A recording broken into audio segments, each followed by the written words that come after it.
हाँ, मैं बात करूँगा आपके हिंदी कंपलसरी, हिंदी अनिवार्य और इंग्लिश कंपलसरी, दोनों सब्जेक्ट जो वेरी इंपॉर्टेंट है। ह्यूमैनिटी सब्जेक्ट हो यानी आर्ट्स हो चाहे कॉमर्स हो चाहे साइंस, सबके लिए दोनों कॉमन सब्जेक्ट होता है। हिंदी और इंग्लिश अनिवार्य है, कंपलसरी है। इन दोनों को सिलेबस को किस मार्क्स से टॉपिक आ रहे हैं वो मैंने बिल्कुल ईजी में शॉर्ट में लिख दिया, वैसा का वैसा आप लिख लेना एक बार कि आपका पेपर ही 80 नंबर का होगा हिंदी का, अनिवार्य हिंदी सबके है, वेरी इंपॉर्टेंट है, बहुत बड़ा वेटेज है। अगर किसी टॉप सब्जेक्ट में अगर थोड़ा बहुत ऊपर नीचे भी हो जाए तो ये ऐसे सब्जेक्ट हैं जो आपके परसेंटेज को बढ़ा भी सकते हैं, तो ये परसेंटेज को कम भी कर सकते हैं।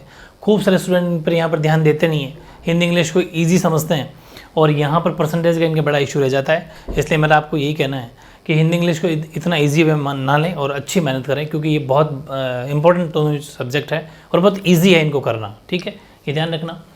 आपके हिंदी के अंदर अपठित बोध आ रहा है, अपठित बोध का मतलब है उसमें गद्यांश और पद्यांश आएंगे। इस हेडिंग से कोई मतलब नहीं, आप तो इस पर ध्यान दो। एक तो गद्यांश आएगा और एक पद्यांश आएगा।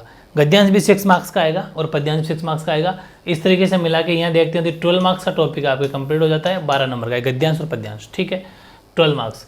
फिर अपन बात करते हैं रचनात्मक बोध की, यानी कि उसमें आपके टॉपिक है, पहला निबंध आएगा आपके 5 नंबर का, जो लगभग 300 शब्दों के अंदर लिखना है।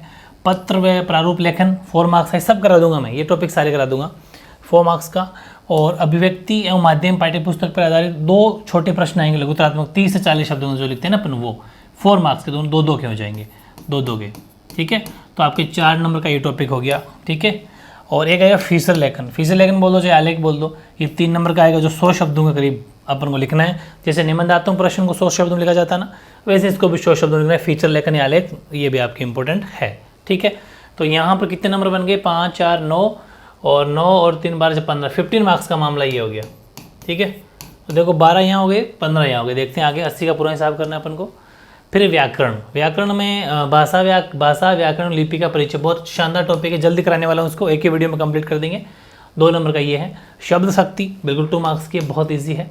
अलंकार काफ़ी बड़ा और बहुत इंपॉर्टेंट टॉपिक है, जो हिंदी साहित्य के अंदर भी है, बहुत ही इंपॉर्टेंट टॉपिक है, सिविल सर्विसेज के हिसाब से काफ़ी बड़ा टॉपिक है, आपको बहुत PhD कराएंगे अपन इसके अंदर, ये भी आपका 2 मार्क्स का है। पारिभाषिक शब्दावली अपन ने कंप्लीट कर ली, ये भी 2 मार्क्स का है। ग्रामर मिला के आपके 8 नंबर की हो जाती है, ठीक है, ओके। फिर आपकी आती है बुक्स, बुक्स में अपन देखते हैं पहली बुक आरोह भाग 2 और दूसरी बुक है वितान भाग 2। आरोह आपकी 32 मार्क्स की है और वितान जो है वो आपके 12 मार्क्स की है। वितान कितने मार्क्स की है, 12 मार्क्स की। और 12 मार्क्स आपको अगर हिसाब दूँ तो हिसाब इस तरीके से है कि एक तो निबंधात्मक प्रश्न आपके इस वितान में से आएगा 120 शब्दों का, जो 6 नंबर का होगा आपका, कितने नंबर का होगा, 6 का, तो 12 का हिसाब दे दिया मैंने, 6 तो दे दिया है। फिर 6 अति लघुत्तम प्रश्न आएंगे 20-20 शब्दों के, 6 क्वेश्चन आएंगे 1-1 मार्क्स के, 6 ये हो गए, ठीक है। तो 6 मार्क्स का क्वेश्चन, मतलब 6 क्वेश्चन ये हो गए, 6 चौक 12, तो 12 मार्क्स बन गए यहाँ पर। 12 और 32 का हिसाब लेते हैं 32 का।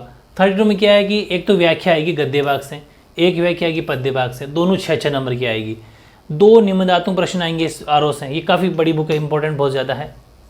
2 निबंधात्मक प्रश्न आएंगे, एक गद्य से और एक पद्य से, दोनों से एक एक आएगा। और हर क्वेश्चन 5-5 नंबर का, तो 10 नंबर के निबंधात्मक, वेरी इंपॉर्टेंट। और निबंधात्मक प्रश्न को आपको 100 शब्दों में लिखना होता है, ठीक है, 100 शब्दों में, 100 वर्ड्स के अंदर लिखना होता है निबंधात्मक प्रश्न को, यानी कि ऐसा मान लो 12-13 लाइन, ठीक है।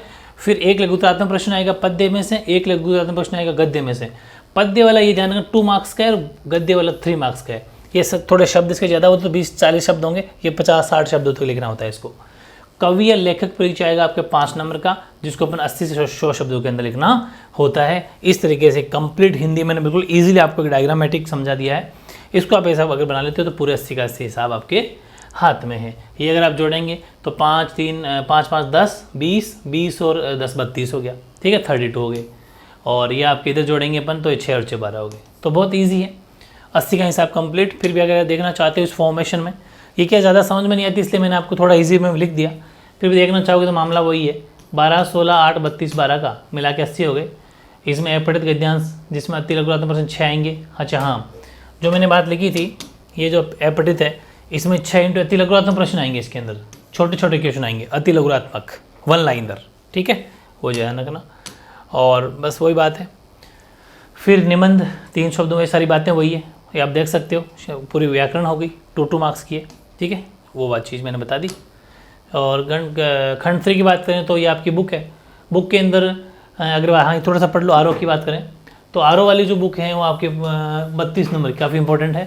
तो इसमें एक व्याख्या आएगी गद्य भाग से 6 अंक की 1 into 6, एक व्याख्या आएगी पद्य भाग से 6 अंक की, यानी कि एक क्वेश्चन आ जाएगा उसकी व्याख्या करनी है आपको। और किसी एक कवि या लेखक परिचय 80 शब्दों में 4 नंबर का, और प्रश्नोत्तर गद्य भाग से निबंधात्मक लघुतात्मक दोनों मिला के 8 नंबर के, ठीक है। और पद्य भाग से निबंधात्मक लघुतात्मक 8 नंबर के, ठीक है। इस तरीके से ये हो गया। फिर अपन खंड 4 जो आता है वो वितान बुक सेकंड थी। वितान मैंने बता दिया, एक निबंधात्मक 120 में 6 20 का, ये बता दिया मैंने 12 का हो गया। और फिर ये तो इसकी खैर जरूरत नहीं है, ये हो गया अपने हिसाब, ठीक है। बहुत ईजी है। और बात करते हैं कंपल्सरी इंग्लिश की। टाइम वही आपको 3.25 घंटे से मिलेगा, जो हिंदी में 3.25 घंटे मिलेगा, पेपर ओएससी का होगा इसमें भी।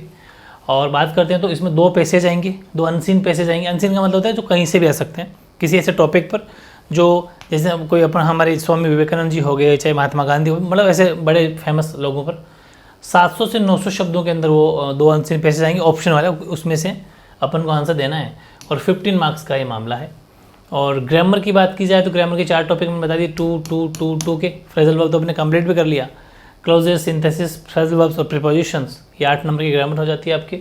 राइटिंग में एक शॉर्ट कॉम्पोजिशन आएगा जिस 4 नंबर का 80 शब्दों के अंदर, जिसमें एडवर्टीजमेंट या नोटिस इन सब से के बारे में लिखना है, वो मैं बता दूंगा आपको। और रिपोर्ट आपकी 5 मार्क्स की आएगी, रिपोर्ट आ जाएगी। और लेटर आपके 6 मार्क्स का आएगा, ठीक है। ये काफ़ी इजी पोर्शन है, ये भी अपन कर लेंगे। और बात करें अपन अगर इधर टेक्स्ट बुक की, तो आपके 2 बुक है, फर्स्ट फ्लैमिंगो प्रोज और फ्लैमिंगो पोइट्री, और वितस्तस। फ्लैमिंगो प्रोज की बात करें तो 14 नंबर की है, और पोइट्री वाली वो भी 14 मार्क्स की है। और जो विस्तस है, इसमें एक लॉन्ग आंसर आएगा आपके 80 शब्दों का, जो 4 मार्क्स का होगा। एक शॉर्ट आंसर आएगा 20 से 25 शब्द, वो भी 4 मार्क्स का होगा। और 6 MCQ जाएंगे 1 लाइनर, वो भी आपके 1 मार्क्स आएंगे, 6 नंबर का मामला ये। तो इस तरीके से 14 ये हो गई। और इधर देखते हैं अपन तो 14 मार्क्स की ये आपकी ये बुक हो जाती है। तीनों मिला के 42 मार्क्स का ये मामला है, ठीक है। PDF की फॉर्म देखना चाहते देख लेंगे अपन, ये reading, writing, grammar, text book और ये दोनों मिला के, ठीक है। दोनों 14 की वो थी, ये होगी 14, तो तीनों मिला के 42 मार्क्स की दोनों किताबें होगी, बुक हो गई।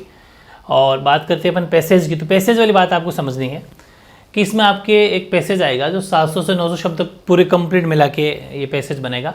उसमें आपके मामला ये रहेगा कि आप उन सबको देखने की ज़रूरत भी नहीं है। वैसे तो पैसेज के टाइप होते हैं, factual passage, descriptive passage, literary passage, बता दूंगा मैं इनके बारे में, कभी डिटेल से चर्चा कर देंगे अपन कि कैसा पैसेज आएगा, कुछ प्रैक्टिस सेट डाल दूंगा, ठीक है। लेकिन इसमें ये रहेगा कि एक तो ये 6 नंबर का मामला मल्टीपल क्वेश्चंस का है, MCQs वाले जो होते हैं 1 लाइनर, ठीक है। उनमें आपको हो सकता है ये 1 मार्क्स की क्वेश्चन हो सकता है, 2 मार्क्स का क्वेश्चन हो, 3 हो तो 2 के होंगे तो 3 आ जाएंगे, वरना 1 के 1 आ जाएगा। फिर वोकेबलरी भी आती है। वोकेबलरी का मतलब कोई मीनिंग दे देंगे आपको, उसका मीनिंग पूछेंगे आपसे, हिंदी में क्या होगा इसका मीनिंग, है फिर हिंदी से इंग्लिश क्या होगा, वो पूछा जाएगा 3 नंबर का, ठीक है। और ये शॉर्ट आंसर टाइप क्वेश्चन जो होंगे आपके 6 नंबर के, हो सकता है 2 मार्क्स के 3 हो, ठीक है, फिर 3 के 2 हो, कैसे भी हो सकता है। तो 6 और 3 9 और 6 15 नंबर का ये मामला है। ये दोनों मिला के लिख रहे हैं यहाँ पर 9, ध्यान रखना है ना, तो कोई बड़ी बात नहीं है। इसकी मैं आपको अलग से एक वीडियो बना दूँगा, क्लास ले लेंगे, सिर्फ पैसेज पे उसकी बात कर लेंगे, कैसे आएंगे वो फिर फुल डिटेल से आपकी त्वचा हो जाएगी।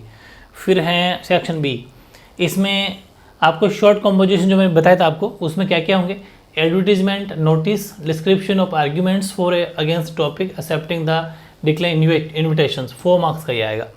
फिर एक आएगी रिपोर्ट, ठीक है, इवेंट बेस्ड सम वर्बल इनपुट ट्रांसलेशन, वो होगा लगभग 100 शब्दों में 5 नंबर की ये आएगी।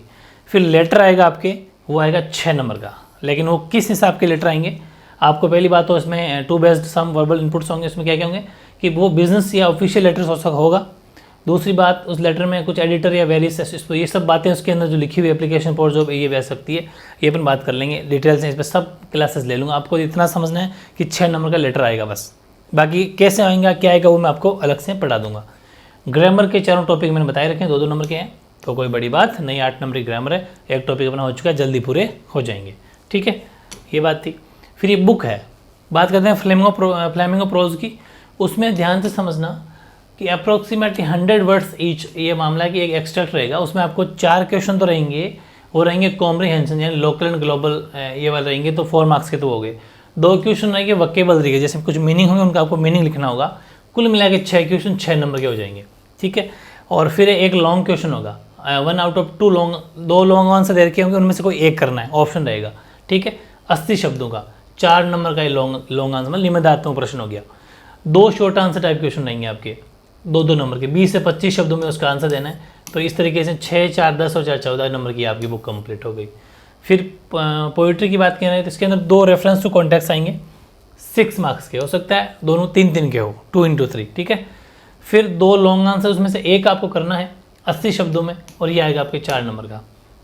फिर 2 शॉर्ट आंसर टाइप क्वेश्चन होंगे 20 से 25 शब्द, ये 2-2 नंबर के, कुल मिला के ये भी आपके 14, 4, 4 और 6, 14 मार्क्स हो गया। ये वाली बुक जो है इसमें 2 लॉन्ग आंसर टाइप क्वेश्चन होंगे आपके, 80 शब्दों में लिखना होगा, ठीक है, और ये 4 मार्क्स का हो जाएगा। उसमें आपको करना क्या है, एक करना है, इसमें भी ऑप्शन रहेगा, मतलब लॉन्ग क्वेश्चन में सभी में ऑप्शन है आपके सामने, कोई टेंशन लेने की जरूरत नहीं है। 2 शॉर्ट आंसर टाइप क्वेश्चन रहेंगे 20 से 25, ये दोनों 2-2 नंबर के रहेंगे, 4 का हो गया, और 6 मल्टीपल MCQs होंगे जो आपके 6 मार्क्स से रहेंगे। तो काफ़ी ईजी था हिंदी इंग्लिश का सिलेबस समझना, फिर भी एक बार समझ लो मोटा मोटी, और कुछ टॉपिक जो हैं पैसेज वगैरह वो अलग से वीडियो बना दूंगा, अलग से क्लास ले लूँगा, तो आपके सारे कुछ समझ में आ जाएगा एग्जाम में किस फॉर्मेट से क्वेश्चन आने वाले हैं, ठीक है। तो ये कुछ बातें थी वेरी इंपॉर्टेंट हिंदी और इंग्लिश के बारे में, जो कंपलसरी सब्जेक्ट है दोनों अपन ले लिए हैं। अब मैं आपको एक लिटरेचर का भी वीडियो जल्दी अपलोड करूँगा, ठीक है, उसको भी आपको नोट करना जिसके पास लिटरेचर या साहित्य हो, ठीक है। ओके।